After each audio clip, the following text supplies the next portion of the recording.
강원도의 작은 산골마을. 새벽을 가르며 우체국 문이 열렸다. 차가운 공기가 코끝을 스쳤지만 이태식은 이미 익숙한 풍경이었다.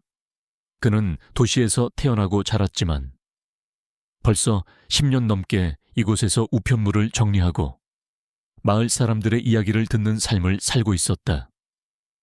처음에는 복잡한 도시와는 너무나 다른 이곳의 느린 시간이 답답하게 느껴지기도 했다. 하지만 시간이 흐르면서 그는 이곳의 모든 것이 그에게 익숙해졌다.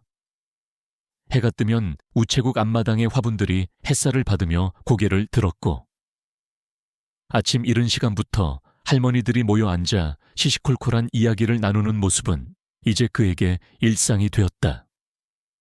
우체국은 단순히 우편물을 보내고 받는 곳이 아니라 동네 소식을 주고받고 서로의 안부를 묻는 사랑방 역할을 하고 있었다. 태식은 우체국 문을 열고 들어서며 깊은 심호흡을 했다. 새벽 공기의 냄새, 오래된 우편물 창고의 묵직한 냄새, 그리고 갓 끓인 커피 향이 뒤섞여 그만의 아침을 알렸다. 그는 능숙하게 우편물들을 분류하고 택배 상자들을 정리했다. 7시가 조금 넘어서자 마을 어르신들이 하나둘 우체국을 찾아오기 시작했다. 태식아, 오늘도 일찍 나왔구먼. 네, 할머니, 어서 오세요. 그는 손님들을 정성스럽게 맞았다. 도시에서는 상상도 할 수 없는 일이었다. 고객과 직원이라는 딱딱한 관계가 아닌 가족과도 같은 따뜻한 관계가 이곳에는 존재했다. 태식 씨, 오늘도 고생이 많구려. 최상문 할아버지가 묵직한 목소리로 인사했다. 그는 벌써 70대 초반이었지만 아직도 정정하게 농사일을 짓고 있었다. 아니에요, 할아버지. 이게 제 일인걸요. 감기 조심하세요. 태식은 따뜻하게 대답했다. 그래도 젊은 나이에 이런 산골까지 와서 우리 같은 늙은이들 상대하느라 얼마나 힘들겠어. 이런 대화가 하루에도 몇 번씩 오가곤 했다. 태식은 처음에는 그저 업무의 일부라고 생각했지만 이제는 진심으로 그들의 안녕을 걱정하고 그들의 작은 이야기에 귀 기울이는 것이 즐거웠다. 그 중에서도 태식의 기억에 가장 깊이 남아있는 단골 고객은 김영숙 할머니였다. 할머니는 거의 매일 우체국을 찾아오셨다. 80대 중반의 연세에도 불구하고 꼿꼿한 자세로 걸어오시며 항상 검정색 가죽 가방을 들고 계셨다.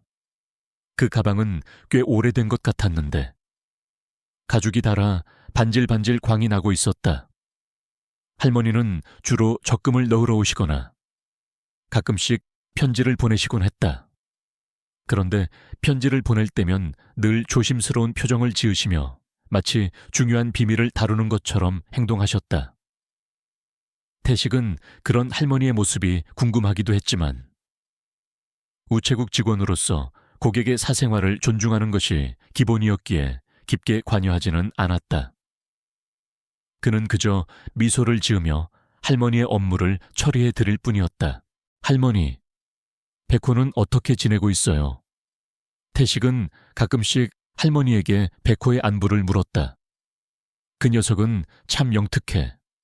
내가 어디 가든 따라다니면서 지켜보고 있어. 마치 내 아들 같다니까.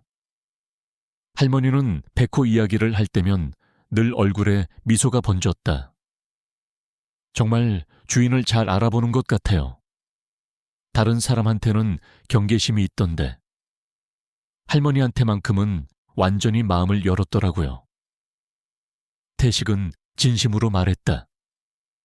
할머니가 기르시는 진돗개 백호는 동네에서도 유명했다. 하얀 털에 갈색이 살짝 섞인 중형견이었는데 할머니를 그림자처럼 따라다니며 보호하는 모습이 인상적이었다. 할머니가 우체국에 오실 때도 항상 밖에서 얌전히 기다리고 있었다. 처음에는 낯선 사람들을 경계했지만 시간이 지나면서 태식과도 친해졌다. 태식이 나가서 백호를 쓰다듬어 주기도 했는데 처음에는 경계하던 백호도 점점 마음을 열어주었다. 백호는 정말 영리한 개였다. 할머니가 우체국 안에서 업무를 보는 동안 밖에서 얌전히 기다리고 있다가 할머니가 나오시면 꼬리를 흔들며 반겨주곤 했다. 태식은 그 모습에서 할머니와 백호 사이에 깊은 유대감을 느낄 수 있었다. 그런데 지난주 화요일 갑작스럽게 김영숙 할머니가 세상을 떠나셨다는 소식이 전해졌다. 마을 전체가 충격에 빠졌다.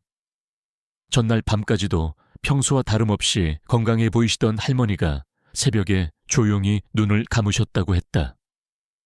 사람들은 믿기지 않는다는 표정으로 서로에게 이 소식을 전했다. 그렇게 건강해 보이시던 할머니가 갑자기 돌아가시다니. 어떻게 그럴 수가 있어요. 태식도 마찬가지였다. 겨우 사흘 전에도 평소처럼 우체국에 오셔서 환하게 웃으며 인사를 나누었는데 말이다. 할머니가 돌아가셨다고요. 태식은 소식을 전해 들었을 때 한동안 말을 잇지 못했다. 같이 근무하는 동료 최미숙도 마찬가지였다. 어떻게 그럴 수가 있어요. 엊그제까지만 해도 그렇게 건강해 보이셨는데. 미숙의 목소리에도 슬픔이 가득했다. 장례식은 소박하게 치러졌다. 할머니의 외아들이 서울에서 내려와 모든 절차를 처리했다. 마을 사람들도 모두 참석해서 할머니의 마지막 길을 배웅했다. 태식도 조문을 갔다. 그는 영정 사진 속에 할머니를 보며 한동안 말없이 서 있었다. 환하게 웃고 있는 할머니의 사진을 보자 그의 마음은 더욱 아파왔다. 그 모습을 지켜보던 사람들의 눈가에도 눈물이 맺혀 있었다. 모두가 할머니의 갑작스러운 죽음을 안타까워하고 있었다. 그보다 더 태식의 마음을 아프게 한 것은 백호의 모습이었다. 백호는 할머니의 관 앞에서 사흘 동안 꼼짝하지 않고 지키고 있었다고 한다. 먹이를 주어도 거들떠보지 않고 계속 할머니만 바라보고 있었다고 했다. 그 모습을 지켜본 마을 사람들은 백호가 너무 가여워서 어떻게 할지 모르겠어요 라고 한숨을 내쉬었다. 엄마를 잃은 아이처럼 저렇게 슬퍼하는데 할머니의 아들은 서울에서 직장 생활을 하고 있었고 좁은 아파트에서 개를 기르기는 현실적으로 어려웠다. 그렇다고 할머니 집에 혼자 두고 갈 수도 없는 상황이었다. 어머니가 그렇게 아끼시던 개인데 어떻게 해야 할지 모르겠습니다. 아들은 답답한 마음을 토로했다. 결국 백호는 마을에서 조금 떨어진 곳에 사는 박씨 성을 가진 지인 가족의 집으로 보내지기로 했다. 넓은 마당이 있어서 개를 기르기에는 적합한 환경이었지만 백호는 쉽게 새로운 주인을 받아들이지 못하는 것 같았다. 낯선 환경에 적응하지 못하고 계속 할머니를 찾아 헤매고 있다는 소식이 들려왔다. 먹이도 제대로 먹지 않고 밤마다 슬프게 울어댄다고 했다. 태식은 할머니가 돌아가신 후 며칠 동안 마음이 무거웠다. 10년 넘게 거의 매일 만나던 분이 갑자기 사라지니까 우체국이 텅 빈 것 같은 느낌이 들었다. 다른 직원들도 마찬가지였다. 할머니가 계시던 자리가 너무나 크게 느껴졌다. 특히 아침 시간에 할머니가 오시던 시각이 되면 자꾸만 문 쪽을 바라보게 되었다. 문이 열리고 할머니가 환한 미소를 지으며 들어오실 것 같은 착각에 빠지곤 했다. 하지만 문은 열리지 않았고 태식의 마음속에는 깊은 공허함만 남았다. 그는 그저 조용히 우편물을 분류하고 간혹 찾아오는 손님들의 업무를 처리할 뿐이었다. 그의 마음속에는 할머니에 대한 그리움과 함께 백호에 대한 안타까움이 교차하고 있었다. 백호도 지금쯤 많이 힘들겠지. 할머니를 얼마나 그리워할까. 태식은 그렇게 생각하며 깊은 한숨을 내쉬었다. 김영숙 할머니가 돌아가신 지 사흘이 지난 화요일 아침이었다. 지난 며칠간 태식의 마음은 텅 빈 것처럼 허전했다. 우체국에 들어설 때마다. 그는 늘 할머니가 서 계시던 창구 앞을 무의식적으로 쳐다보곤 했다. 익숙한 풍경에서 가장 익숙했던 존재가 사라지니 모든 것이 낯설게 느껴졌다. 태식은 평소처럼 오전 7시에 우체국 문을 열었다. 묵직한 쇠문이 삐걱거리는 소리를 내며 열리자 찬 바람과 함께 희미한 햇살 한 줄기가 내부로 스며들었다. 그는 차가운 공기 속에서 깊은 한숨을 내쉬며 하루의 시작을 알렸다. 그런데 그 순간 태식은 눈앞에 펼쳐진 광경에 놀라 굳어버릴 수밖에 없었다. 우체국 앞 계단에 무언가가 앉아 있었다. 처음에는 그저 그림자인가 싶었지만 시야가 익숙해지자 그것이 무엇인지 분명히 알 수 있었다. 바로 김영숙 할머니의 진돗개 백호였다. 백호는 태식을 향해 고개를 들고 있었다. 그의 모습은 며칠 전과는 완전히 달랐다. 털은 윤기를 잃고 푸석해 보였으며 몸은 앙상하게 말라 있었다.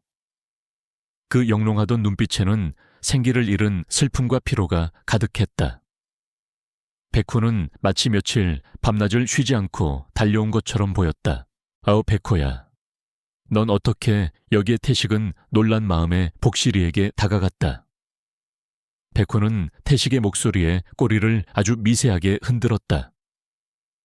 그 작은 흔들림 속에는 반가움보다는 절박함과 간절함이 더 크게 느껴졌다. 그리고 태식은 백호의 입에 무언가가 물려있다는 것을 발견했다. 그것은 다름 아닌 김영숙 할머니가 늘 들고 다니시던 그 검정색 가죽 가방이었다. 가죽이 달아 반질반질 광이 나던 그 오래된 가방을 백호는 조심스럽게 물고 있었다. 마치 깨지기 쉬운 보물을 다루는 것처럼 말이다. 태식은 조심스럽게 손을 내밀어 백호에게서 가방을 받아들었다. 괜찮아, 백호야. 내가 가져갈게. 백호는 순순히 가방을 내주었지만 태식의 옆에서 한 발짝도 움직이지 않았다. 백호의 눈빛은 무언가를 말하고 있는 듯했다. 그 눈빛은 단순한 그리움이 아니라 마치 자신이 해야 할 중요한 임무를 완수했다는 듯한 굳건한 결의가 담겨 있었다. 태식은 가방을 손에 쥐고 백호의 머리를 쓰다듬어 주었다. 백호의 몸은 차가웠고 뼈가 만져질 정도로 앙상했다. 그는 백호가 얼마나 힘들게 여기까지 왔을지 짐작할 수 있었다. 분명히 백호의 아픔은 육체적인 고통뿐만 아니라 사랑하는 주인을 잃은 마음의 고통에서 비롯된 것이리라. 미숙 씨, 이것 좀 봐요. 태식은 동료 최미숙을 불렀다. 미숙은 막 우체국 문을 열고 들어오던 참이었다. 50대 초반의 그녀는 태식보다 먼저 이 우체국에서 일하기 시작한 베테랑 직원이었다. 마을 사정을 누구보다 잘 알고 있었고 김영숙 할머니와도 오랜 시간 알고 지낸 터였다. 미숙은 백호를 보자마자 놀라움과 안타까움이 교차하는 표정을 지었다. 어머, 이게 옥분 할머니 가방 아니에요. 백호가 어떻게 이걸 가져왔지? 할머니 집은 이미 아들분이 정리해서 문을 잠그고 갔는데 말이에요. 미숙은 놀란 목소리로 물었다. 태식은 어깨를 으쓱하며 저도 모르겠어요. 우체국 앞에 앉아 있었어요. 입에 이걸 물고 라고 대답했다. 태식과 미숙은 가방을 들고 사무실로 들어와 물건들을 하나씩 꺼내 살펴보기 시작했다.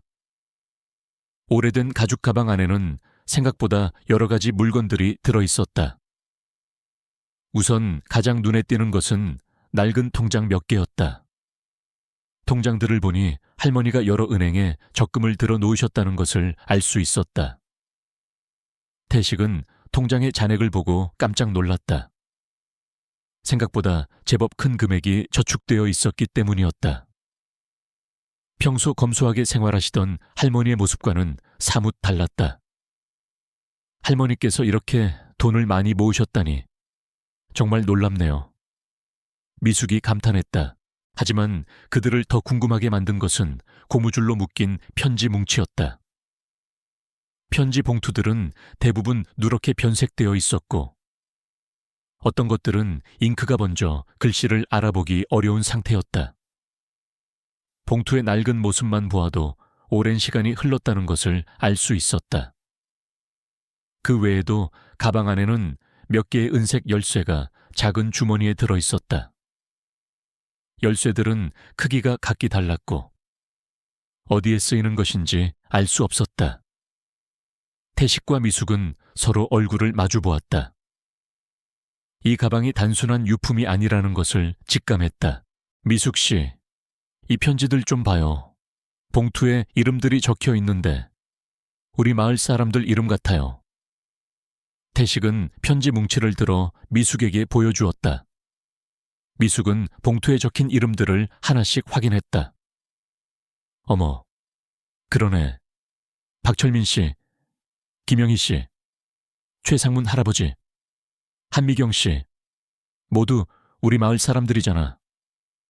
미숙의 목소리에는 놀라움과 함께 호기심이 섞여 있었다. 그런데 이상한 것은 이 편지들이 모두 보내지 않은 채로 남아있다는 점이에요. 태식의 말에 미숙도 고개를 갸웃거렸다. 그러게, 왜 이런 걸 보내지 않으셨을까? 혹시 무슨 내용인지 봐도 될까요? 미숙은 조심스럽게 물었다. 태식은 망설였다. 남의 편지를 함부로 보는 것은 옳지 않다고 생각했다. 우체국 직원으로서 고객의 사생활을 존중하는 것이 그의 직업 윤리였다. 하지만 백호가 특별히 이 가방을 물고 온 것을 보면 분명히 어떤 이유가 있을 거라는 생각이 들었다. 게다가 할머니가 돌아가셨으니 이제 이 편지들이 영영 빛을 보지 못할 수도 있었다. 어쩌면 이 편지들 안에 할머니가 남기고 싶었던 마지막 메시지가 담겨 있을지도 모른다. 한 번만 봐볼까요? 혹시 중요한 내용이 있을지도 모르니까요. 태식은 결국 편지 하나를 조심스럽게 열어보았다. 편지의 내용은 다음 장에서 이어진다. 이태식은 조심스럽게 봉투를 찢어 편지를 꺼냈다. 오랜 시간 봉인되어 있던 편지는 바스락거리는 소리를 내며 태식의 손에 쥐어졌다. 얇은 종이 위에는 김영숙 할머니 특유의 작고 단정한 글씨체가 빼곡히 적혀 있었다. 할머니의 송글씨를 보자 태식은 마치 할머니가 바로 옆에 앉아 자신에게 이야기를 들려주는 듯한 착각에 빠졌다. 편지의 내용은 예상과 달리 너무나도 소박하고 진실했다. 철민아, 그때 도움을 줘서 정말 고마웠다. 미안한 마음도 있고 고마운 마음도 있어서 이렇게 편지를 쓴다. 건강하게 잘 지내거라. 태식은 편지를 읽고 한동안 멍하니 서 있었다. 감사의 인사. 그것이 편지의 전부였다.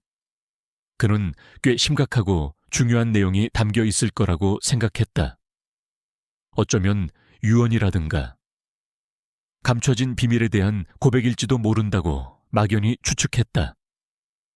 하지만 편지는 그런 것과는 거리가 멀었다. 단순한 감사의 마음을 전하는 짧은 글이었다. 그는 편지를 내려다보며 고개를 갸웃거렸다. 왜 이런 편지를 보내지 않으셨을까? 그냥 편지를 보내면 되는 거 아닌가? 그의 의문은 점점 더 커져만 갔다. 미숙 씨, 이것 좀 봐요. 태식은 편지를 최미숙에게 건넸다. 미숙은 편지를 받아들고 읽어 내려갔다. 그녀의 표정에도 놀라움과 함께 의아함이 스쳐 지나갔다. 어머나, 이게 정말 전부예요. 그냥 감사 인사였네.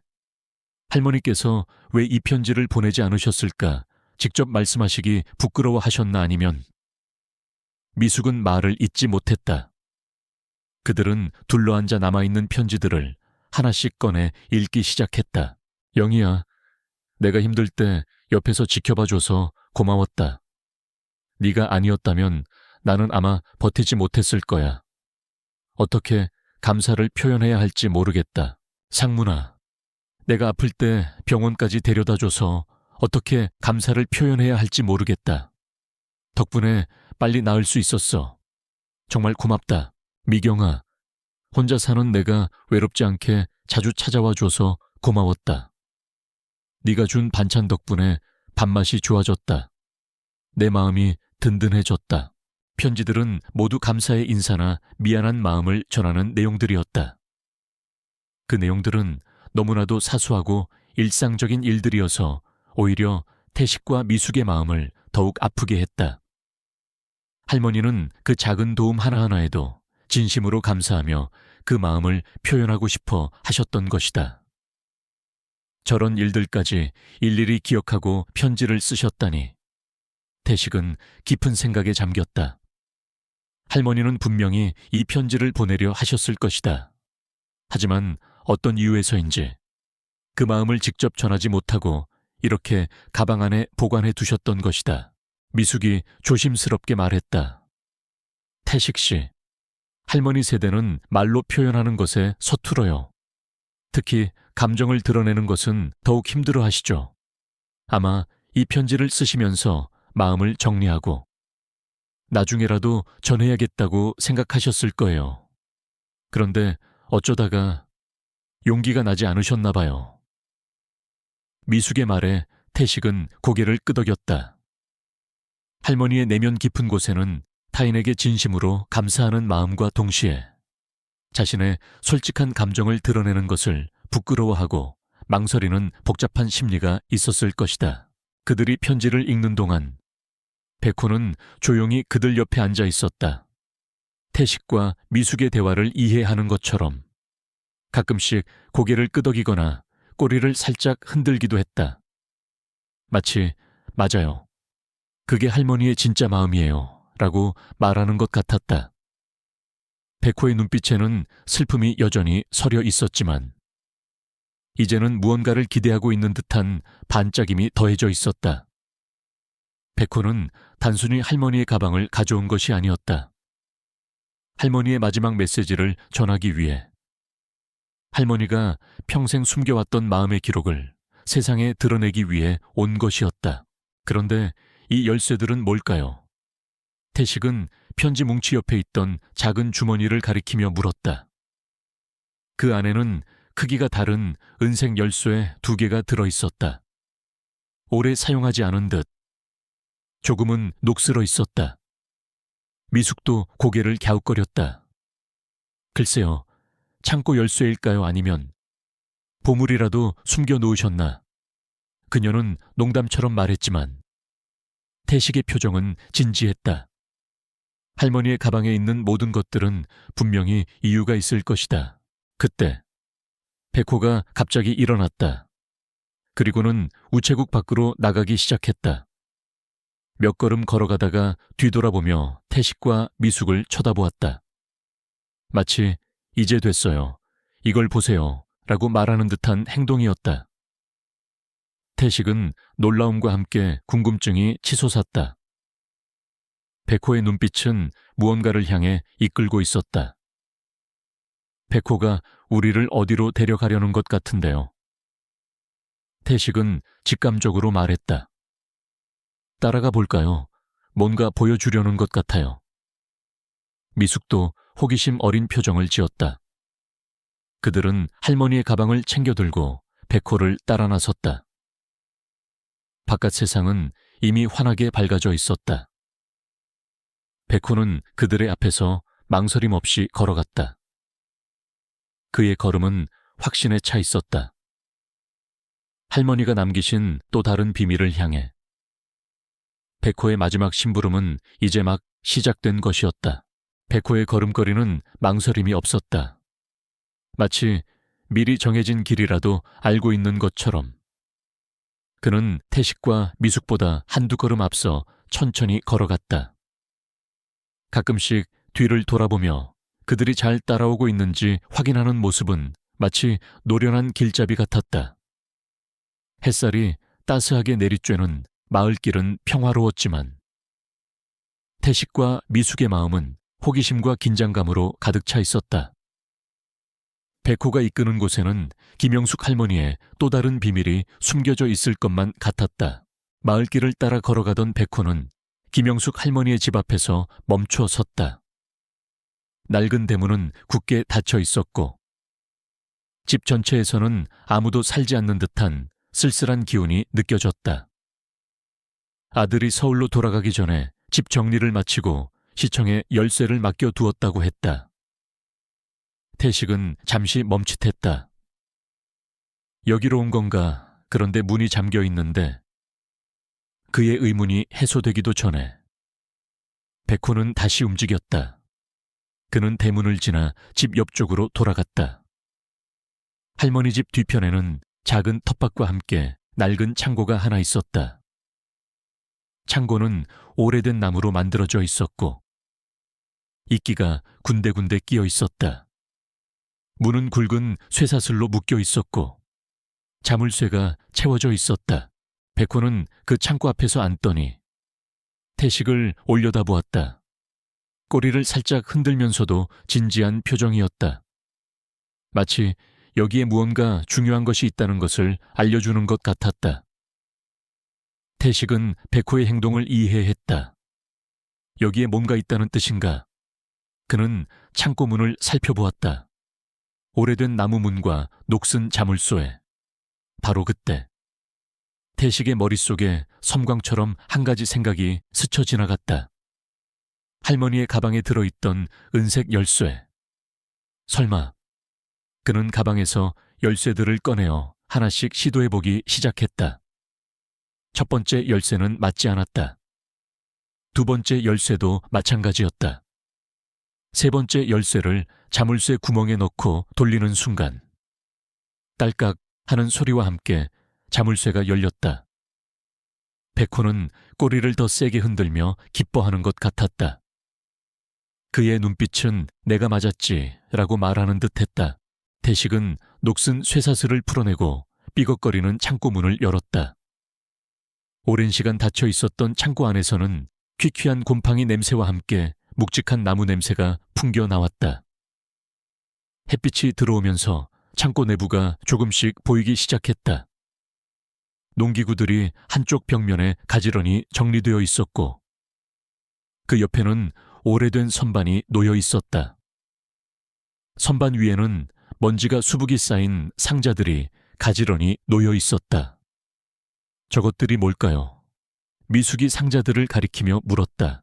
태식은 가장 위쪽에 있는 상자 하나를 조심스럽게 내려놓았다. 생각보다 무거웠다. 낡은 종이 상자를 열어보니 그 안에는 또 다른 편지들과 서류들이 가득 들어 있었다.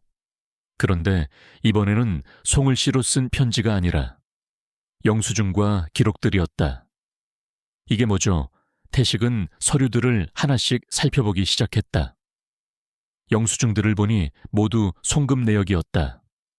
고아원, 양로원, 불우이웃 돕기 등의 이름으로 매달 일정한 금액이 꾸준히 송금된 기록들이었다. 어머, 할머니가 이렇게 많은 곳에 후원을 하고 계셨구나. 미숙은 놀란 표정으로 말했다. 영수증에는 매달 10만 원씩 고아원에, 5만 원씩 양로원에 보내진 기록이 몇 년째 계속되고 있었다. 금액은 크지 않았지만 그 꾸준함이 태식과 미숙에게 깊은 감동을 주었다. 두 번째 상자도 열어보았다. 이 상자에는 마을 사람들과 관련된 기록들이 들어있었다.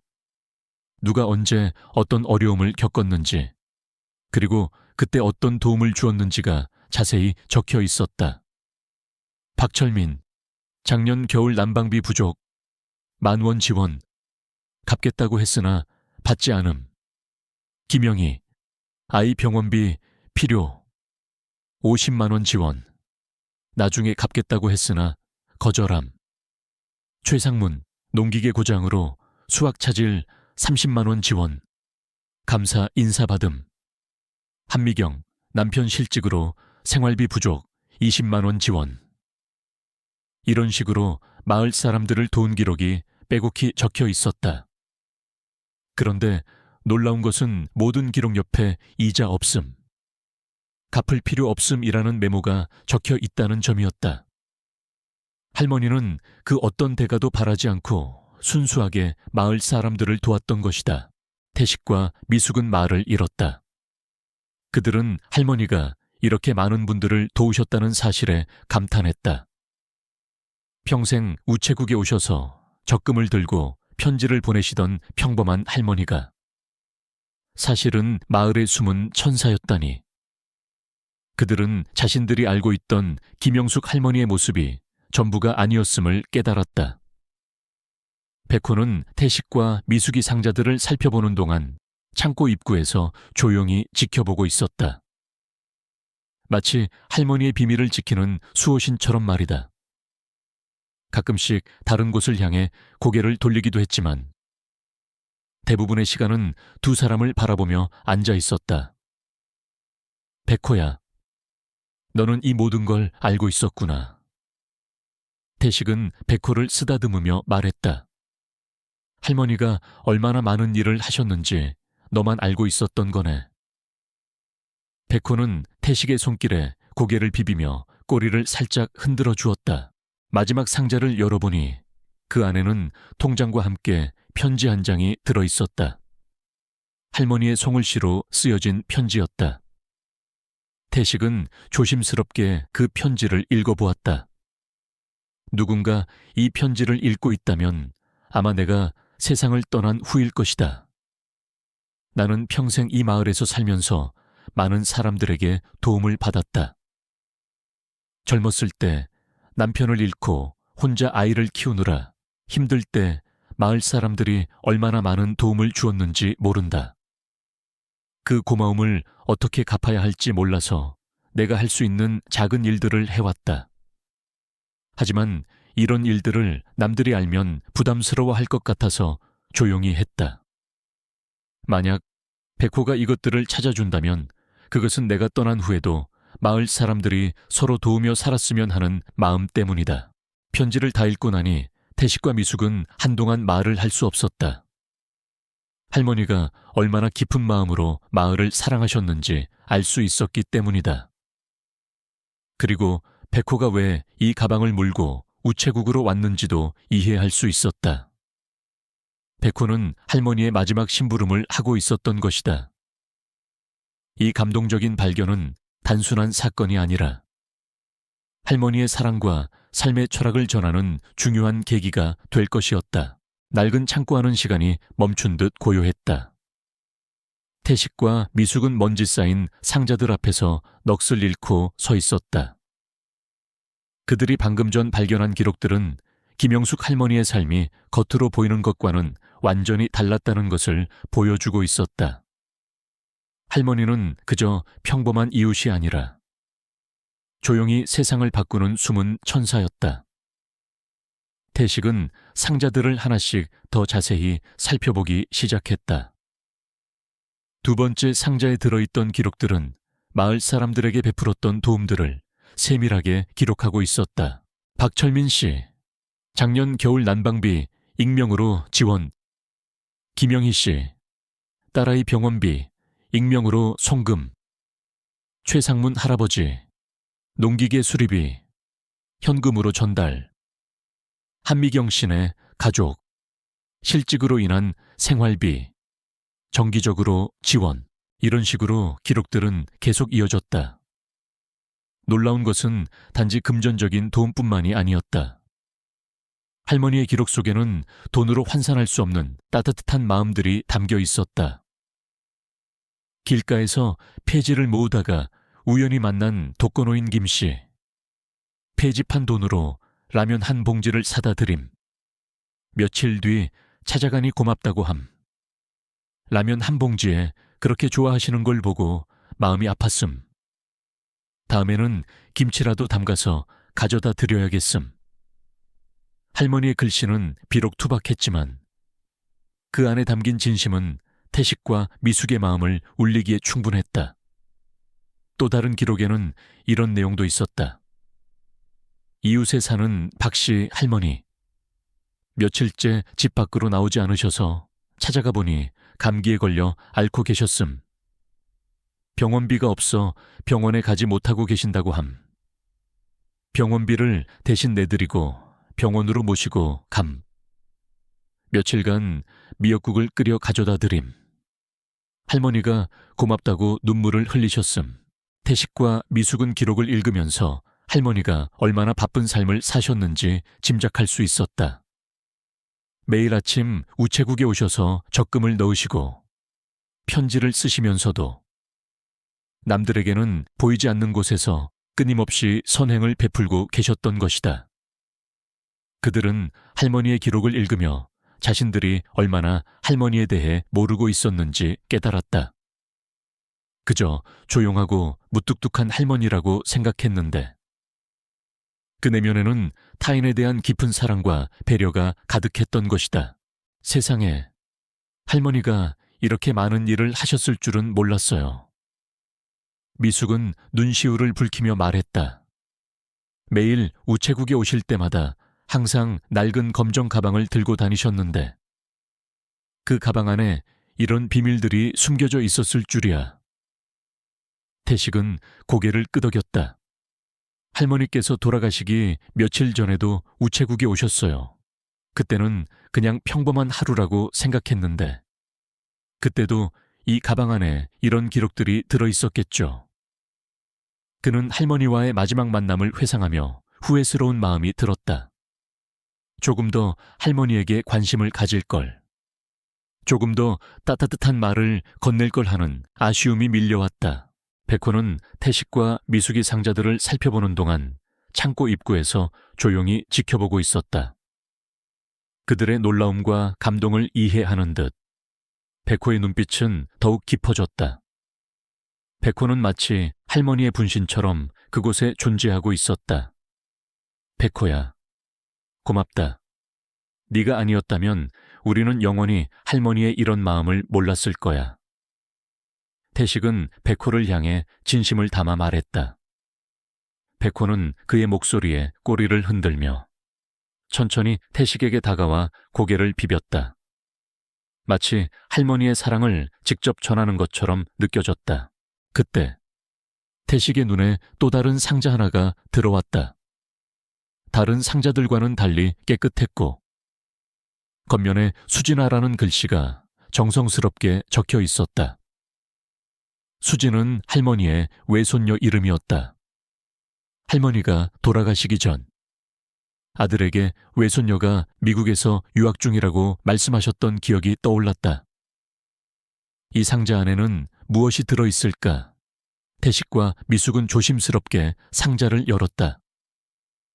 상자 안에는 오래된 사진첩, 할머니와 수진이가 함께 찍은 사진들, 수진이가 어릴 때 그린 그림들, 그리고 낡은 통장 하나와 편지 한 장이 들어있었다. 사랑하는 우리 손녀 수진아, 혹시라도 네가 이 편지를 읽게 된다면 할머니는 이 세상에 없을지도 모르겠구나. 하지만 할머니는 항상 너를 사랑하고 있다는 것을 잊지 말아라. 네가 어릴 때부터 할머니는 너를 위해 매일 기도했단다. 이 통장은 할머니가 너를 위해 평생 모은 돈이야. 네가 하고 싶은 일, 공부하고 싶은 것이 있다면 이 돈을 사용하렴. 할머니는 네가 행복하게 살기를 바란단다. 항상 너를 응원하고 사랑한단다. 편지를 읽던 태식과 미숙의 눈에서는 결국 눈물이 흘러내렸다. 할머니가 자신을 위해 평생을 바쳐 모은 돈과 그 사랑을 생각하니 가슴이 먹먹해졌다. 할머니가 얼마나 손녀를 사랑했는지, 그리고 얼마나 그리워했는지 알 수 있었다. 이 상자는 단순한 유품이 아니라 할머니의 마지막 사랑 고백이자 평생을 바쳐 손녀에게 전하고 싶었던 유산이었다. 태식은 할머니의 모든 행동들이 사랑에서 비롯되었다는 것을 깨달았다. 마을 사람들을 도운 것도, 손녀를 위해 평생 돈을 모은 것도 모두 사랑이라는 가장 순수한 감정에서 나온 것이었다.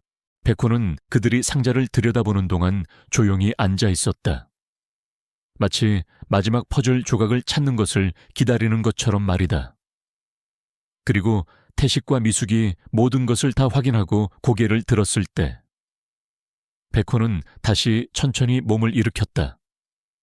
그의 눈빛은 다음 임무를 향하고 있었다.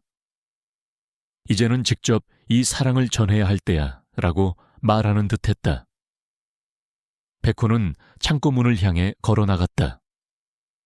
할머니의 마지막 임무는 아직 끝나지 않았다. 이 모든 진실을 세상에 알리고 할머니의 사랑을 전해줄 사람이 필요했다.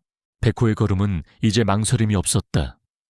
마치 정확히 어디로 가야 할지 알고 있는 것처럼. 그는 미루와도 같은 마을길을 능숙하게 가로질러 갔다. 태식과 미숙은 할머니의 가방과 창고에서 발견한 기록들을 소중히 들고 백호의 뒤를 따랐다. 백호는 이제 단순한 애완견이 아니라 할머니의 마지막 유언을 세상에 알리는 신성한 전령처럼 보였다. 그의 걸음은 확신에 차 있었고 그의 눈빛은 굳은 결의로 빛나고 있었다. 그들은 마을 중심계에 있는 슈퍼마켓 앞에서 멈춰 섰다. 백호는 슈퍼마켓 앞을 서성이더니 가게 문 안으로 들어가려 하지 않고 그저 앉아서 안을 쳐다보았다. 슈퍼마켓 주인 박철민 씨는 50대 후반의 과묵한 남자였다. 그는 마당에 쌓인 빈 상자들을 정리하고 있었다. 박철민 씨는 평소처럼 묵묵히 일을 하고 있었지만 그의 표정은 며칠 전부터 조금 어두워져 있었다. 김영숙 할머니의 죽음이 그에게도 큰 슬픔을 안겨준 모양이었다. 아, 태식 씨. 백호가 왜 여기에 박철민 씨는 태식과 미숙, 그리고 백호를 보자마자 놀란 표정을 지었다. 박 씨네 집에 있는 게 아니었나요? 철민 씨, 잠깐 시간 있으시면 할 말이 있어요. 김영숙 할머니와 관련된 일인데요. 태식은 조심스럽게 말을 꺼냈다. 박철민 씨는 잠시 망설이더니 고개를 끄덕였다. 할머니 말씀이세요. 정말 갑작스럽게 돌아가셔서 아직도 믿기지 않아요. 그렇게 건강하셨는데. 그는 깊은 한숨을 내쉬며 말했다. 태식은 할머니의 가방에서 박철민 씨의 이름이 적힌 편지와 창고에서 발견한 기록을 꺼내 보여주었다. 박철민 씨의 눈이 동그랗게 커졌다. 이게 정말 할머니가 쓰신 거예요. 그의 목소리는 떨리고 있었다. 작년 겨울에 난방비가 부족해서 고생할 때 누군가가 익명으로 도움을 줬다고 들었는데 그게 할머니셨던 거군요. 그는 할머니의 편지를 읽어 내려가기 시작했다. 편지에는 난방비 도움에 대한 직접적인 언급은 없었지만 감사와 미안함을 표현하는 내용이 담겨 있었다. 그리고 기록에는 난방비 부족, 10,000원 지원 갚겠다고 했지만 받지 않음 이라고 명확하게 적혀 있었다. 박철민 씨는 한동안 말을 잇지 못했다. 그는 할머니와 그저 평범한 이웃 관계였다. 우체국이나 마을회관에서 마주치면 가볍게 인사를 나누는 정도였다. 저는 할머니가 그냥 인사만 나누는 이웃인 줄 알았어요. 그런데 제가 어려울 때 도움을 주신 분이 할머니셨다니 그의 눈가의 물기가 어렸다. 할머니께서 이렇게나 많은 분들을 도우셨다는 것을 이제 알았네요. 살아계실 때 조금 더 따뜻한 말이라도 건넬 걸 그랬어요. 그는 후회스러운 표정으로 말했다. 백호는 박철민 씨가 할머니의 편지를 읽는 동안 조용히 앉아 그를 지켜보았다. 마치 할머니의 마음을 전해주는 것처럼 말이다. 그리고 박철민 씨가 편지를 꼭 붙잡고 감동에 젖어 있자 백호는 다시 일어나 다음 목적지로 향하기 시작했다. 태식과 미숙은 백호를 따라 마을 끝자락에 있는 작은 집으로 향했다. 그곳은 김영희 씨가 혼자 어린 딸을 키우며 사는 곳이었다. 남편이 교통사고로 세상을 떠난 후 힘겹게 살아가고 있는 분이었다. 김영희 씨는 집 앞 텃밭에서 김치를 담그고 있었고 백호가 다가가자 놀란 표정을 지었다. 어머, 백호야, 너는 왜 여기에 왔니? 김영희 씨는 백호를 반가워하며 쓰다듬어 주었다. 할머니가 보고 싶어서 왔구나. 태식은 김영희 씨에게도 같은 설명을 했다. 할머니가 남긴 기록을 보여주자 그녀의 눈에서 눈물이 흘러내렸다. 작년에 딸아이가 갑자기 아파서 병원에 가야 했는데 병원비가 없어서 어떻게 해야 할지 모르겠더라고요. 김영희 씨는 흐느끼며 말했다. 그때 누군가가 익명으로 병원비를 대신 내주셨다고 했는데 그게 김영숙 할머니셨군요. 그녀는 믿기지 않는다는 듯이 기록을 여러 번 확인했다. 기록에는 김영희 씨 딸 병원비 50만 원 지원 갚겠다고 했으나 거절함이라고 분명히 적혀 있었다. 저는 그때 정말 절망적이었어요. 아이는 아픈데 돈은 없고. 그런데 갑자기 병원에서 연락이 와서 누군가가 병원비를 내주셨다고 하더라고요.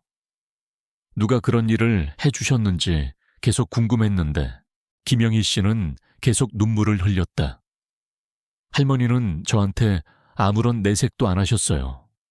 그저 가끔씩 찾아와서 딸아이 잘 크냐고 물어봐 주시고 김치 조금 가져가시라고 하고 정말 아무것도 모르는 척 하셨는데 그녀는 할머니의 진심을 이제야 알게 된 것이 너무나도 슬펐다. 백호는 김영희 씨가 울고 있는 것을 보고 다가가서 고개를 아주머니 다리에 비볐다. 마치 위로하는 것 같았다. 할머니가 이런 일들을 하셨다는 걸 이제 알았네요. 어떻게 감사를 표현해야 할지. 김영희 씨는 할머니의 편지를 꼭 붙잡고 있었다. 태식과 미숙은 두 사람의 대화를 들으며 마을 사람들에게 할머니의 이야기가 퍼져나가는 것을 느꼈다. 할머니의 숨겨진 선행은 이제 더 이상 비밀이 아니었다. 해가 저물어갈 무렵 백호는 다시 우체국 쪽으로 향했다. 하지만 우체국으로 바로 가지 않고 우체국 뒤편에 있는 작은 공원으로 갔다. 그곳에는 벤치 하나가 있었는데 할머니가 가끔 앉아서 쉬시던 곳이었다. 백호는 그 벤치 앞에 앉더니 하늘을 올려다보았다. 마치 할머니를 그리워하는 것 같았다. 태식과 미숙도 백호 옆에 앉았다. 백호야, 고생 많았어. 태식은 백호를 쓰다듬으며 말했다. 할머니가 남기신 마음을 잘 전해줬구나. 백호는 꼬리를 살짝 흔들며 태식을 바라보았다. 그 눈빛에는 슬픔도 있었지만 동시에 뭔가 안도하는 것 같은 표정도 있었다. 자신이 해야 할 일을 모두 해냈다는 만족감이 담겨 있는 것 같았다. 하지만 태식과 미숙은 알고 있었다. 할머니의 이야기는 이제 겨우 시작일 뿐이었다. 이태식과 최미숙은 백호를 따라 묵묵히 걸었다. 그들의 발걸음은 더 이상 호기심이나 놀라움으로 가득 차 있지 않았다. 오히려 무거운 감동과 함께 책임감이 느껴졌다. 그들은 지금 단순한 우편물 배달이 아닌 한 사람의 숨겨진 삶과 사랑을 전달하는 특별한 임무를 수행하고 있었다. 백호의 걸음걸이는 여전히 단호했고 그의 눈빛은 흔들림이 없었다. 그는 마치 모든 길을 알고 있다는 듯 마을의 구석구석을 누볐다. 백호는 먼저 마을에 놓인 최상문 할아버지 집으로 향했다. 최상문 할아버지는 70대 초반으로 평생을 농부로 살아온 분이었다. 그는 마당에서 땀을 뻘뻘 흘리며 낡은 경운기를 손보고 있었다. 태식과 미숙은 할머니의 가방에서 할아버지의 이름이 적힌 기록과 편지를 꺼내들고 조심스럽게 다가갔다. 할아버지, 안녕하세요. 김영숙 할머니와 관련해서 드릴 말씀이 있어서요. 최상문 할아버지는 그들을 보자마자 손을 멈추고 굳은 표정을 지었다. 아, 태식 씨, 할머니 생각이 나서 혼자 경웅이나 만지고 있었네. 벌써 며칠이나 지났는데도 영 믿기지가 않구먼. 태식은 할머니가 남기신 기록을 보여주었다. 기록에는 최상문 할아버지, 작년 여름 농기계 고장, 수리비 30만 원 현금으로 지원, 감사를 표현하셨으나 익명으로 남을 것을 부탁함이라고 적혀 있었다. 최상문 할아버지는 기록을 읽더니 한참을 말없이 서 있었다. 작년 여름에 경운기가 고장나서 애를 먹었어요. 한창 농사일이 바쁠 때라 어떻게 해야 할지 몰라서 막막했는데 어느 날 농기계 수리소 사장님이 와서 누가 이미 수리비를 내고 갔다고 하더라고요. 할아버지의 목소리가 떨렸다. 누가 그런 일을 했는지 궁금해서 찾아보려 했는데 결국 못 찾았지. 그게 할머니셨다니. 그의 눈에는 눈물이 고였다. 할머니는 그 어떤 보상도 바라지 않고 조용히 할아버지를 도와주셨던 것이다. 할아버지는 할머니의 편지를 꼭 쥐고 한참 동안이나 고마움과 미안함이 뒤섞인 표정을 지었다.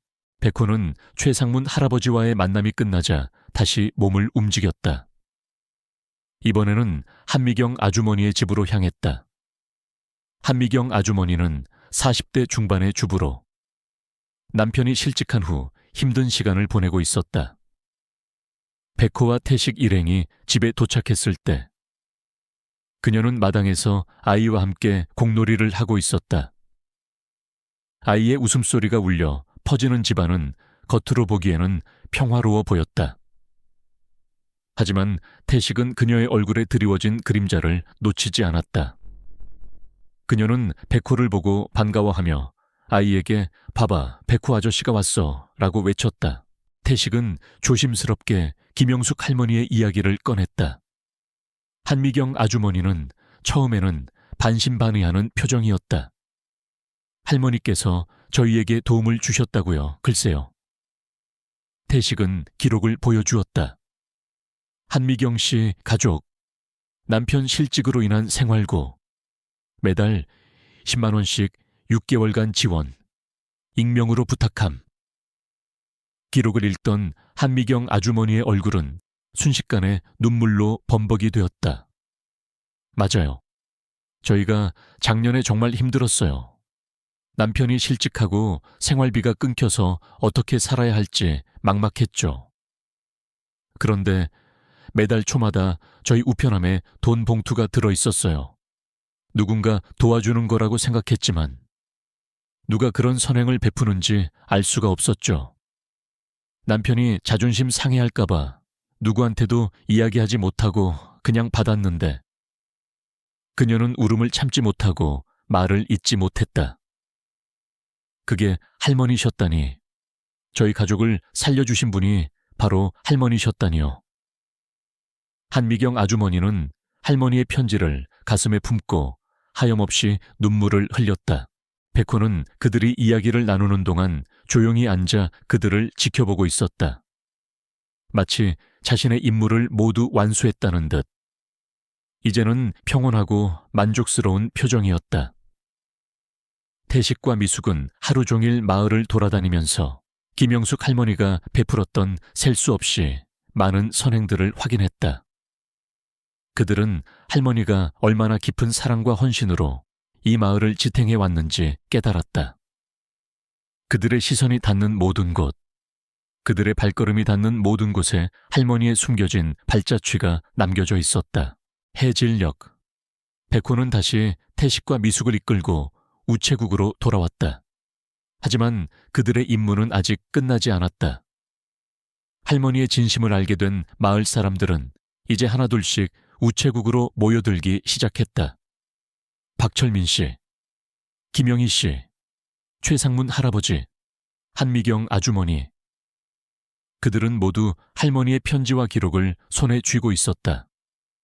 그들의 눈에는 슬픔과 함께 할머니에 대한 존경과 감사함이 가득했다. 태식 씨, 우리가 뭔가 해야 할 것 같아요. 할머니의 이런 이야기를 그냥 묻어둘 수는 없어요. 박철민 씨가 진지한 목소리로 말했다. 맞아요. 할머니가 우리에게 보여주신 사랑을 이제 우리가 이어받아야 할 때인 것 같아요. 김영희 씨도 눈물을 닦으며 말했다. 그들은 모두 같은 생각이었다. 할머니의 이야기를 더 많은 사람들에게 알리고 할머니가 남기신 사랑의 유산을 지켜나가야 한다는 것. 그때 우체국 문이 열리며 한 젊은 여자가 들어섰다. 그녀의 눈은 붉게 충혈되어 있었고 손에는 작은 여행 가방이 들려 있었다. 안녕하세요. 혹시 김영숙 할머니의 가족이 계신가요? 그녀의 목소리는 조심스럽고 슬픔에 잠겨 있었다. 태식은 그녀를 보자마자 직감적으로 알 수 있었다. 그녀가 바로 할머니의 외손녀, 강수진이라는 것을 마을의 어둠이 서서히 걷히고 우체국 안은 켜켜이 쌓인 감정의 무게로 가득 차 있었다. 박철민 씨, 김영희 씨, 최상문 할아버지, 한미경 아주머니는 각자의 사연을 가슴에 품고 침묵을 지키고 있었다. 그들의 눈빛에는 슬픔, 후회, 그리고 존경심이 뒤섞여 있었다. 그들은 이제 김영숙 할머니가 단순한 이웃이 아니라 자신들의 삶에 깊은 흔적을 남긴 수호천사였다는 것을 깨달았다. 그때 삐걱이는 소리와 함께 우체국 문이 열렸다. 모든 시선이 그곳을 향했다. 문 앞에서 한 젊은 여자가 서 있었다. 그녀의 얼굴은 긴 여정으로 지쳐 있었고 눈가는 붉게 충혈되어 있었다. 손에는 작은 여행용 캐리어가 들려 있었다. 그녀의 눈빛은 무언가를 간절히 찾는 듯 조심스럽게 주변을 살피고 있었다. 그녀는 태식과 미숙, 그리고 마을 사람들을 한 번씩 둘러보더니 이내 조심스러운 목소리로 물었다. 안녕하세요. 혹시 김영숙 할머니의 가족이 계신가요? 그녀의 목소리는 너무나 조용했지만 울림이 있었다. 그 순간 태식은 직감적으로 알았다. 그녀가 바로 김영숙 할머니의 외손녀, 강수진이라는 것을. 태식은 천천히 그녀에게 다가갔다. 안녕하세요. 제가 이 우체국에서 일하는 이태식입니다. 그리고 이분들은 할머니와 가까이 지내시던 마을 분들이시고요. 태식의 말에 그녀는 고개를 숙이며 인사했다. 저는 강수진입니다. 할머니의 외손녀예요. 부고를 듣고 뒤늦게 한국에 들어왔습니다. 그녀의 목소리는 미세하게 떨리고 있었다. 태식은 수진의 눈빛에서 깊은 슬픔을 보았다. 그녀는 할머니의 갑작스러운 죽음에 큰 충격을 받은 것 같았다. 하지만 태식은 그녀에게 모든 진실을 말해줘야 한다는 책임감을 느꼈다. 그는 수진에게 할머니가 남기신 가방과 편지, 그리고 창고에서 발견한 기록들에 대해 설명하기 시작했다. 옆에서 미숙과 마을 사람들도 그녀의 이야기에 귀 기울였다. 태식의 이야기는 마치 한 편의 드라마 같았다. 백호가 가방을 물고 우체국에 나타난 일부터 창고에서 발견된 할머니의 숨겨진 기록들, 그리고 마을 사람들에게 그 비밀이 하나씩 밝혀진 과정까지 수진은 처음에는 믿기지 않는다는 표정을 지었다. 그녀가 아는 할머니는 그저 멀리 떨어져 살고 있는, 어쩌면 조금 무뚝뚝하고 표현에 서툰 할머니였다. 그녀는 유학 생활을 시작하면서 할머니와의 연락이 뜸해졌고 바쁜 일상 속에서 할머니의 존재는 점차 희미해져 갔다. 가끔씩 할머니에게 전화가 오기도 했지만 그녀는 일이 바쁘다는 핑계로 전화를 제대로 받지 못했다. 할머니의 안부를 묻는 것도 잊어버린 채 그렇게 10년이라는 시간이 흘렀다. 그녀의 마음속에는 할머니에 대한 그리움보다는 죄책감이 더 크게 자리 잡고 있었다. 태식의 이야기가 이어질수록 수진의 눈은 커져갔고 그녀의 표정은 경악과 슬픔으로 물들어갔다. 저희가 할머니가 남기신 기록을 가지고 마을 사람들을 찾아갔습니다. 박철민 씨, 김영희 씨, 최상문 할아버지, 한미경 아주머니 모두 할머니에게 도움을 받으셨지만 그 사실을 모르고 계셨어요. 할머니는 그 어떤 보상도 바라지 않으시고 조용히 그들을 도우셨습니다. 태식은 말을 마치고 잠시 멈췄다. 김영희 씨가 눈물을 흘리며 수진에게 다가왔다. 아가씨, 할머니께서는 정말 좋은 분이셨어요. 저희 딸아이 병원비를 익명으로 내주신 분이 할머니셨대요. 저는 살아있는 동안 그분께 감사하다는 말 한마디도 못했는데 김영희 씨의 진심 어린 고백에 수진의 눈에서도 눈물이 흘러내렸다. 바로 그때 백호가 수진에게 다가왔다. 백호는 수진의 다리 주변을 맴돌더니 그녀의 손에 코를 비볐다. 백호는 사람을 쉽게 따르지 않는 개였다. 하지만 수진을 보자마자 경계심을 풀고 친근하게 행동했다. 마치 오랜 시간 기다려온 사람을 만난 것처럼 말이다. 백호의 눈빛은 당신이 바로 할머니의 손녀군요 라고 말하는 듯했다. 수진은 떨리는 손으로 백호의 머리를 쓰다듬었다. 따뜻하고 부드러운 백호의 털을 느끼며 수진은 할머니의 온기를 느끼는 것 같았다. 백호는 할머니가 남긴 사랑의 메시지였다. 태식은 수진에게 할머니의 가방을 건넸다. 그리고 창고에서 발견한 수진아라고 쓰여진 상자에 대한 이야기도 들려주었다. 수진은 할머니의 가방을 받아들고 한동안 말을 잇지 못했다.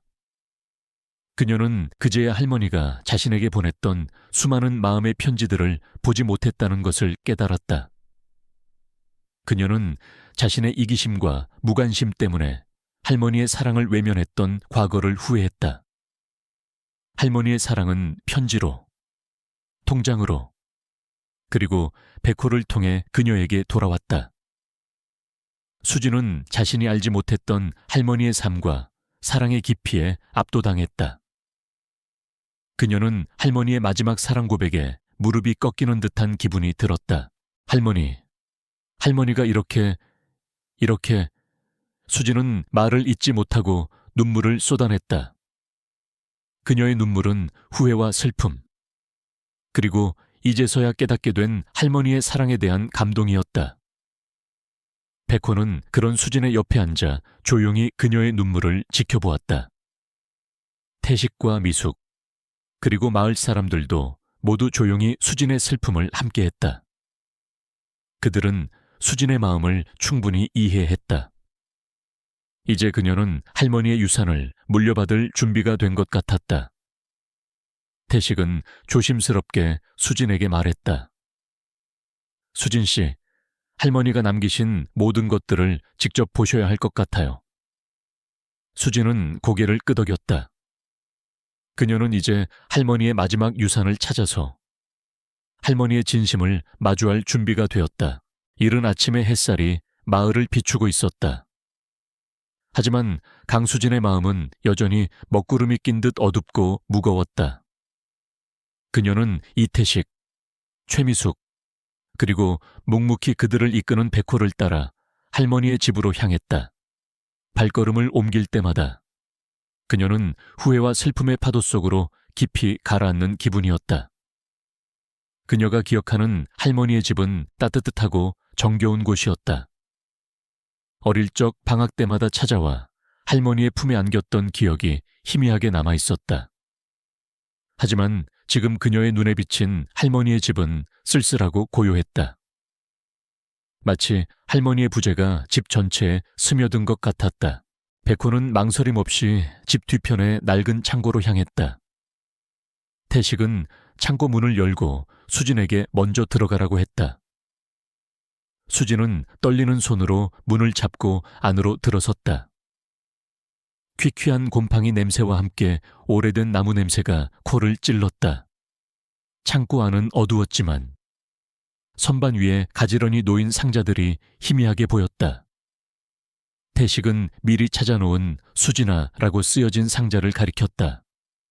수진은 상자 앞으로 다가가 무릎을 꿇었다. 그녀의 심장이 불안하게 쿵쾅거렸다. 이 상자 안에는 그녀가 알지 못했던 할머니의 비밀이 담겨 있었다. 수지는 조심스럽게 상자 뚜껑을 열었다. 맨 위에는 낡은 사진첩이 놓여 있었다. 사진첩을 넘기자 어린 시절의 자신의 모습과 할머니가 함께 환하게 웃고 있는 사진들이 보였다. 꼬마 수진이 할머니의 손을 잡고 해맑게 웃고 있는 사진. 할머니의 품에 안겨 잠들어 있는 사진. 할머니와 함께 텃밭에서 물을 뽑고 있는 사진. 사진들을 보며 수진은 잊고 지냈던 기억들이 되살아나는 것을 느꼈다. 할머니는 항상 그녀의 옆에 있었고 그녀의 모든 순간을 사랑으로 기록하고 계셨다. 그녀는 한 장 한 장 사진을 넘길 때마다 할머니의 따뜻한 손길이 느껴지는 것 같았다. 사진첩 밑에는 어린 시절 그녀가 그린 그림들이 들어 있었다. 삐뚤빼뚤한 글씨로 할머니 사랑해라고 쓴 그림. 할머니와 백호가 함께 있는 그림들이 그녀의 마음을 흔들었다. 그녀는 이 그림들을 그린 기억이 없었다.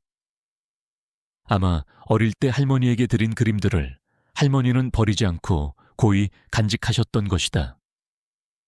그림들을 보며 수지는 할머니가 자신을 얼마나 소중히 여기셨는지 깨달았다.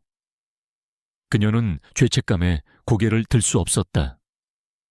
할머니는 이렇게나 그녀를 사랑했는데 그녀는 바쁜 일상이라는 핑계로 할머니를 잊고 살았던 것이다. 그리고 그림들 밑에는 누렇게 변색된 편지 뭉치와 통장 하나가 들어 있었다. 편지는 모두 할머니가 수진에게 쓰신 것이었다. 하지만 우편물 창고에서 발견된 편지들처럼 이 편지들 역시 모두 보내지지 않은 채였다. 수진은 손을 떨며 편지 하나를 꺼내 읽었다. 사랑하는 우리 손녀 수진아. 할머니는 오늘 네 생각이 많이 나는구나. 네가 미국으로 떠난 지도 벌써 1년이 지났네. 할머니는 네가 잘 지내고 있는지, 밥은 잘 먹고 다니는지 항상 궁금하단다. 가끔씩 전화라도 한 통 해주었으면 좋겠지만 네가 바쁜 걸 아니까. 할머니는 괜찮아. 우리 수진이가 잘 지내고 있다면 그걸로 충분해. 항상 건강하고 행복하게 지내렴. 할머니는 항상 너를 응원한단다. 수진의 눈에서 눈물이 폭포수처럼 쏟아져 내렸다. 그녀는 편지를 읽으며 자신이 얼마나 할머니의 마음을 외면했는지 깨달았다. 할머니는 늘 그녀를 그리워하고 그녀의 안부를 궁금해 하셨는데 그녀는 할머니의 전화를 피하고 연락을 끊었던 것이다. 그녀의 눈물은 슬픔과 함께 깊은 후회로 가득했다. 그녀는 다른 편지들도 모두 읽어보았다. 편지들은 시간이 흐르면서 할머니의 외로움과 그리움이 점점 더 짙게 배어 있었다. 마지막 편지는 그녀가 할머니와 연락이 완전히 끊긴 후 쓰여진 것이었다. 우리 수진이가 너무 보고 싶구나. 할머니는 여기서 항상 널 기다리고 있단다. 언젠가 네가 돌아오면 할머니가 이 편지들을 보여주면서 이야기해줄게. 사랑한다. 우리 손녀 수진아. 편지를 다 읽은 수진은 더 이상 눈물을 참을 수 없었다. 그녀는 소리 없이 흐느끼며 무너져 내렸다. 그때 옆에 조용히 앉아있던 백호가 그녀에게 다가와 고개를 비볐다. 백호는 마치 이제 그만 울어요. 할머니는 괜찮으실 거예요. 라고 말하는 것 같았다. 수진은 백호를 끌어안고 한참을 울었다. 할머니의 온기와 사랑이 백호를 통해 그녀에게 전해지는 것 같았다. 백호는 할머니의 마지막 사랑 고백을 전하기 위해 온 것이었다. 수진은 마지막으로 통장을 꺼내 들었다. 통장에는 매달 빠짐없이 입금된 소액의 금액들이 빼곡히 찍혀 있었다. 그리고 통장 잔액은 생각보다 훨씬 큰 금액이었다. 할머니가 평생을 아껴가며 모으신 돈이었다. 통장 옆에는 할머니의 메모가 붙어 있었다. 수진아, 이 돈은 네가 하고 싶은 일에 쓰렴. 할머니는 네가 행복하게 살기를 바란단다. 할머니는 이 돈으로 그녀가 더 좋은 학교에 가고 더 좋은 곳에서 살기를 바라셨을 것이다. 하지만 수지는 그 돈을 그녀를 위해 쓰고 싶지 않았다. 할머니의 사랑은 돈으로 환산할 수 없는 것이었다. 그녀는 할머니가 남기신 사랑의 유산을 다른 방식으로 지켜나가기로 결심했다. 백호는 모든 것을 다 확인한 수진의 옆에 앉아 그녀를 지켜보고 있었다. 수진은 백호를 쓰다듬으며 조용히 말했다. 백호야, 고마워. 네가 아니었다면 나는 할머니의 이런 마음을 영원히 몰랐을 거야. 백호는 꼬리를 살짝 흔들며 그녀의 말에 응답했다.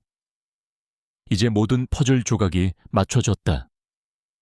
할머니의 마지막 선물은 단순한 통장이 아니라 그녀가 평생을 바쳐 쌓아 올린 사랑의 기록이었다. 그리고 그 기록들은 이제 그녀의 손에 온전히 전달되었다. 김영숙 할머니의 이야기는 빠르게 퍼져나갔다. 이태식과 최미숙이 할머니의 비밀을 세상에 드러낸 후 마을 사람들은 너나 할 것 없이 할머니의 선행에 대해 이야기하기 시작했다.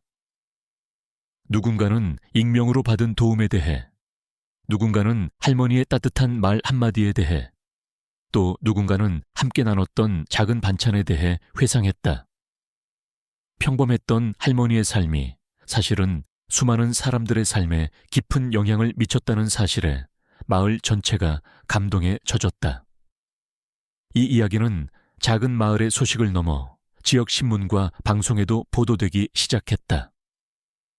마을의 숨은 천사, 할머니의 위대한 유산. 백호가 전한 감동의 마지막 심부름이라는 제목의 기사들이 연일 보도되었다. 마을 사람들은 할머니의 죽음을 추모하는 동시에 그녀의 삶을 기리기 위한 작은 행사를 마련하기로 했다.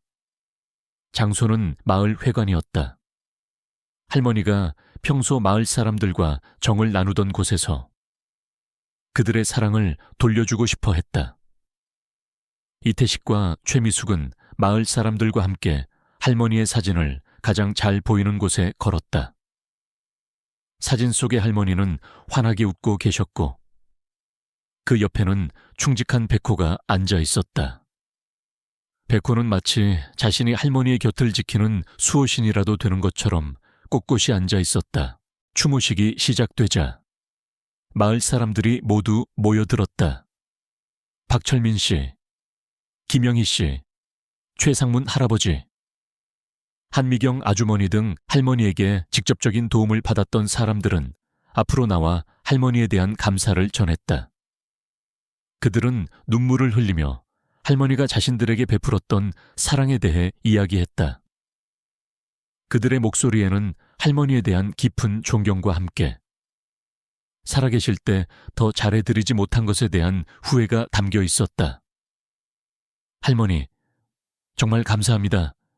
할머니 덕분에 저희 가족이 다시 일어설 수 있었어요. 이제 저희도 할머니처럼 누군가에게 도움이 되는 삶을 살겠습니다. 한미경, 아주머니의 진심 어린 고백에 추모식장은 눈물바다가 되었다. 모든 이야기들이 끝나고 강수진이 앞으로 나왔다. 그녀는 할머니가 남기신 통장을 손에 쥐고 있었다. 그녀의 눈은 여전히 붉었지만 그 속에는 슬픔 대신 굳은 결의가 서려 있었다. 안녕하세요. 저는 김영숙 할머니의 외손녀 강수진입니다. 그녀의 목소리는 떨렸지만 한마디 한마디에 진심이 담겨 있었다. 저는 그동안 할머니의 사랑을 모르고 살았습니다. 바쁘다는 핑계로, 멀리 있다는 핑계로 할머니와의 연락을 피했죠. 그런데 이제야 알았습니다. 할머니께서 저를 위해 평생을 바쳐 사랑을 모으셨다는 것을요. 그녀는 잠시 말을 멈추고 깊은 한숨을 내쉬었다. 이 통장에는 할머니께서 저를 위해 평생 모으신 돈이 들어 있습니다. 할머니는 이 돈을 제가 하고 싶은 일에 쓰라고 하셨습니다. 그런데 저는 이 돈을 제 개인적인 용도로 쓰고 싶지 않습니다. 마을 사람들은 수진의 이야기에 숨을 죽였다. 할머니의 마지막 편지에는 이 돈을 사랑의 유산이라고 남기셨습니다.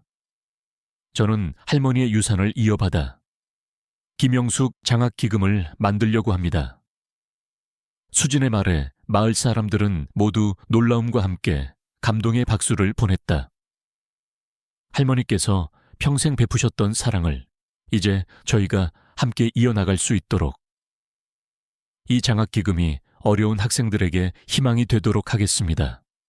할머니의 뜻을 받들어 이 기금을 통해 매년 학생 한 명에게 장학금을 지급하고 할머니의 사랑을 잊지 않겠습니다. 수진의 발표에 마을 사람들은 모두 눈물을 흘렸다. 그들은 이제 할머니의 사랑이 단순히 과거의 일이 아니라 현재와 미래를 이어주는 소중한 유산이 되었다는 것을 깨달았다. 추모식이 끝나고 수진은 백회에게 다가갔다. 백호는 여전히 할머니의 사진 앞에서 꼿꼿이 앉아 있었다. 수진은 백호를 쓰다듬으며 말했다. 백호야, 할머니의 마지막 심부름을 정말 잘 해줬구나. 이제 할머니는 편히 쉬실 거야. 이제 우리랑 같이 가자. 할머니를 대신해서 내가 너의 주인이 되어줄게. 백호는 수진의 손길에 고개를 비비더니 마치 오랫동안 기다려온 순간이라도 되는 것처럼 수진의 옆에 조용히 앉았다. 백호는 할머니의 마지막 사랑 고백을 전하기 위해 힘든 여정을 마쳤고 이제는 할머니의 유산과 함께 새로운 삶을 시작할 준비가 된 것 같았다. 며칠 후 수진은 서울로 돌아가지 않고 이 작은 마을에 남기로 했다. 그녀는 할머니의 집을 깨끗하게 정리하고 백호와 함께 살기 시작했다. 그녀는 할머니의 삶을 직접 느껴보고 싶었다. 그리고 그녀는 김영숙 장학기금을 관리하며 할머니의 사랑이 끊기지 않고 계속 이어질 수 있도록 노력했다. 백호는 매일 아침 수진을 따라 우체국까지 갔다. 예전처럼 우체국 밖에서 수진을 기다렸다가 그녀가 나오면 꼬리를 흔들며 반겨주었다. 그리고 가끔씩 할머니가 앉아 계시던 벤치에 앉아 조용히 하늘을 바라보곤 했다. 김영숙 할머니의 사랑은 백호를 통해 그리고 수진을 통해 이 마을에 영원히 살아 숨쉬고 있었다. 할머니가 남기신 유산은 돈이나 물건이 아니라 바로 그 사랑이었다. 그 사랑은 마을 사람들의 마음속에 깊이 뿌리내려 또 다른 사랑의 씨앗을 뿌리고 있었다.